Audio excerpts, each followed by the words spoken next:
आज की इस वीडियो में हम सीखेंगे कि गूगल शीट्स में हम पाइवट टेबल को कैसे इंसर्ट कर सकते हैं और कैसे यूज़ कर सकते हैं।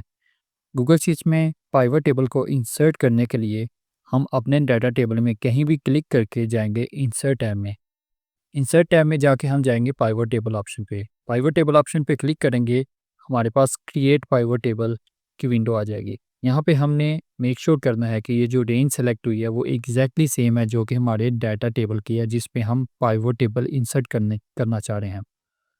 इस हमारे डाटा टेबल की जो रेंज है वो है A1 सेल से लेके C21 सेल तक, और ये एग्जैक्टली सेम रेंज यहाँ पे सिलेक्टेड है।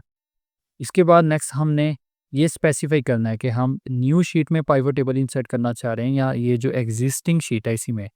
फ़र्ज़ करें कि फॉर टाइम बीइंग हम नई शीट में पाइवट टेबल इंसर्ट करना चाह रहे हैं तो हम इसी ऑप्शन को चेक करेंगे। अदरवाइज़ अगर हम इसी एग्जिस्टिंग शीट में पाइवट टेबल क्रिएट करना चाह रहे हैं तो हम इस ऑप्शन को सिलेक्ट करेंगे। लेकिन हमने क्योंकि नई शीट में पाइवट टेबल क्रिएट करना है तो हम इसको सिलेक्ट करके क्रिएट कर देंगे। क्रिएट के बटन पे क्लिक करके हम देखेंगे कि एक नई शीट क्रिएट हो गई है। इसमें हम पाइवट टेबल को क्रिएट कर सकते हैं।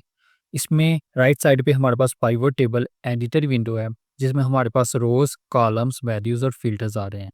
ये हमारे पास फील्ड्स हैं प्रोडक्ट, रीजन और सेल्स, जो कि हमारे ओरिजिनल डाटा सेट के। अगर हम ओरिजिनल डाटा में जाएँ तो देखें प्रोडक्ट, रीजन और सेल्स, ये हमारे कॉलम्स हैं डाटा में या टेबल में। अभी इन कॉलम्स को या इन फील्ड्स को हम ड्रैग और ड्रॉप कर सकते हैं। फ़र्ज़ करें कि हमें यहाँ पे चाहिए कि हमने हर प्रोडक्ट के लिए कितनी सेल की, तो हम सिंपली यहाँ पे प्रोडक्ट को उठा के ड्रॉप कर देंगे रोज़ में, तो देखें हमारे पास हमारी प्रोडक्ट्स के नेम आ गए। अभी हमने सेल्स फाइंड आउट करनी है तो हम क्या करेंगे, सेल्स को उठा के ड्रॉप कर देंगे वैल्यूज़ में। वैल्यूज़ में ड्रॉप करेंगे तो देखें हमारे पास सभी प्रोडक्ट्स की सेल आ गई कि हमने हर प्रोडक्ट की कितनी सेल की।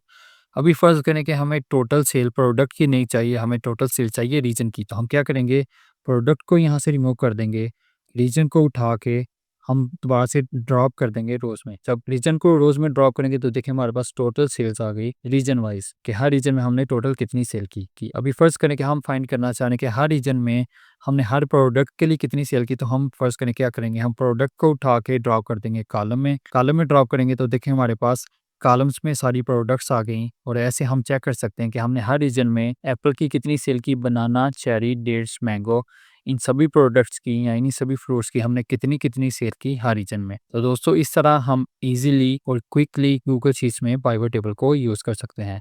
उम्मीद है आपको ये वीडियो अच्छी लगी होगी।